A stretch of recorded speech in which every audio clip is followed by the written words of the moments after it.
A short day trip will take you to Sounion, Cape Sounion, bringing you to the Temple of Poseidon. Now, it's nice to get out of the city just to see what the countryside outside of the major city is going to look like. Now, it is also said that you can pick up this bus at different bus stops in Athens. However, you have to know what the bus looks like. You have to know how it's marked. And one thing that was kind of confusing was it's not marked as Sounion. It's marked as EOYNIO. So it's not clearly marked in English. So it can be a bit confusing. That's why it's probably even more difficult to think that you're somehow going to track down the right bus at a minor bus stop in Athens. So it's probably the best idea is to go to the main bus depot at Pedion Aros.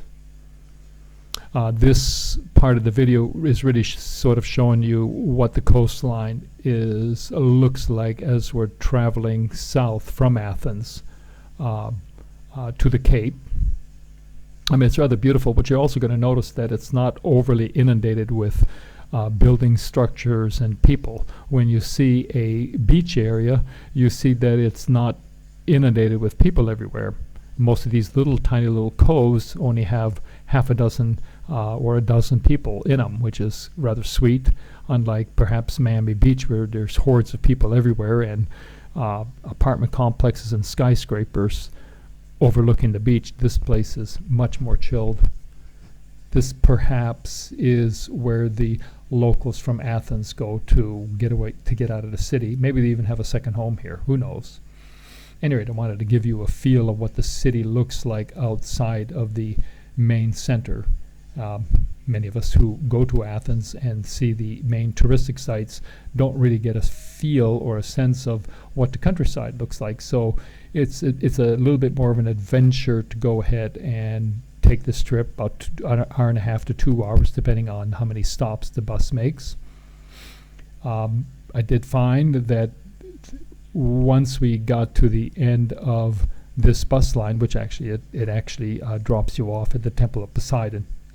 It almost drops you off. There is a short little hike up to the top.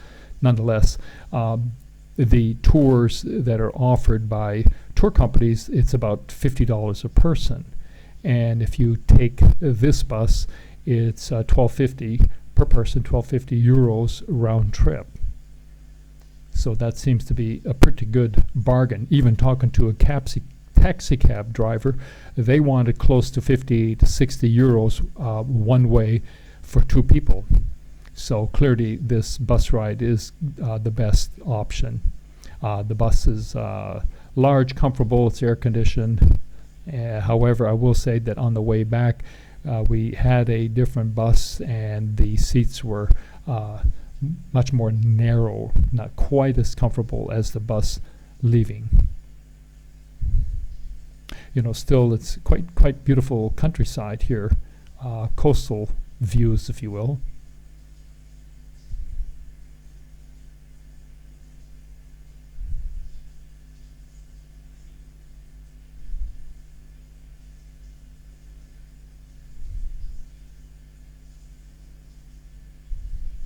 I think the hardest thing at the bus depot was trying to know which was the right bus.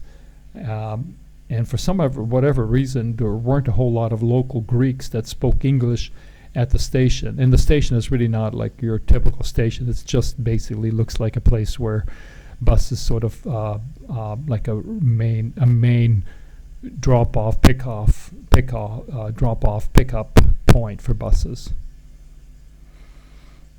I think when we got there was probably 4 buses, but there were no drivers anywhere. They just parked the buses.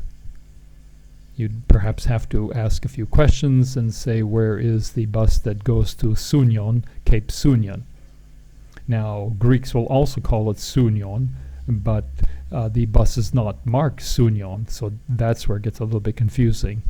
Just trust that the buses are I believe that they're privately owned, and they're a rather bright orange color. And it has on the outside of the glass EOYNIO marked in black letters on a little white placard on the glass. And see, you notice that it's not inundated with houses everywhere. I think as we get closer to the Cape, you'll see a little bit more development. So this tends to have a little bit better balance of not overdoing it with development, smaller, pretty little beaches, not as developed. Now the water, we are hidden here at the end of May, and the water's still a little bit coolish. It's easy enough to get in, and it certainly is frisky, but don't expect it to be bathtub easy peasy warm.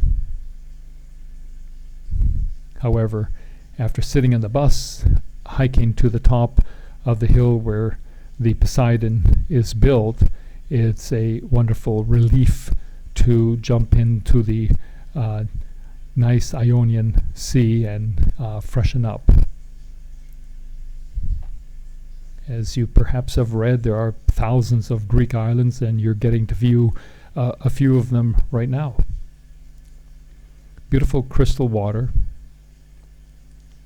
It's said that there aren't sharks or dangerous types of fish, and you see people certainly being very relaxed and swimming about without too much concern about sharks and other marine life that might do them harm. So that's kind of comforting.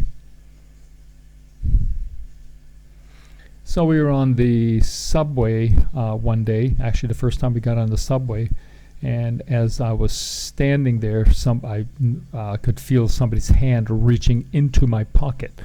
I read about it, I've been cautioned about it, and it finally happened to me. And I would say be very careful. Don't pack your wallet or phone in your pockets, because I think I got fairly lucky in recognizing that somebody was picking my pocket. Yeah, so that's the little kiosk where you buy your tickets. I did pick up a Slovenian citizenship a number of years back, and so I could get into this at half price, basically at €5.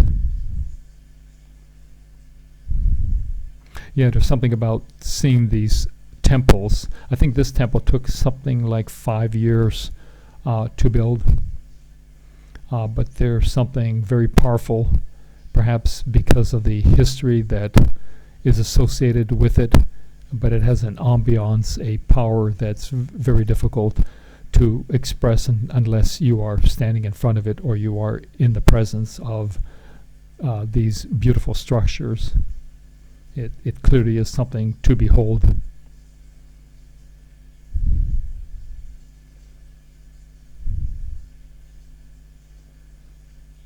This gives you a little bit of history on the archaeological site.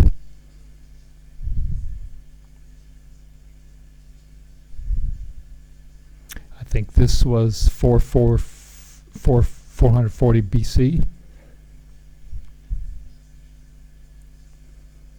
The rock was excavated nearby.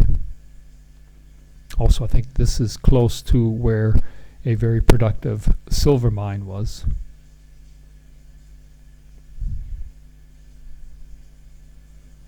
This would have given the inhabitants a very good view of any marauders coming across the ocean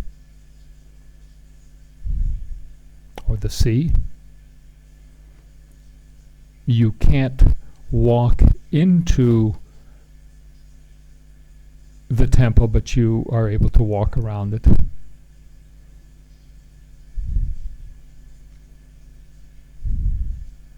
I'm not sure if all of the structure was on the ground and they subsequently put it back together, or whether it's always been standing like this for centuries.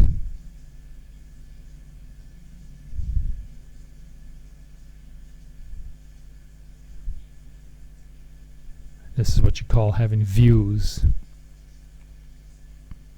Very inviting water. There are a couple of beaches, fairly accessible. I think they're about a 10 to 15 minute walk from the top of the temple down to the beach. One is on one side, another beach is on the other side. We got in, and it is a little bit frisky. It takes a little bit of guts, if you will, to jump in. Perhaps in the middle of summer, it may not be quite as coolish, but I found it very refreshing, and after hiking around at the top here, it's a great way to integrate the experience.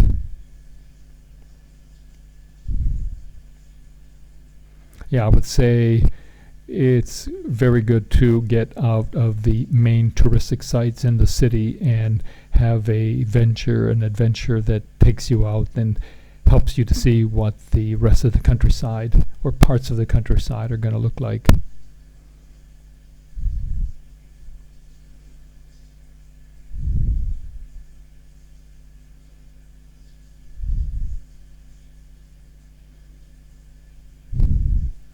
Thank you for watching, and remember to subscribe if you found this video to be useful.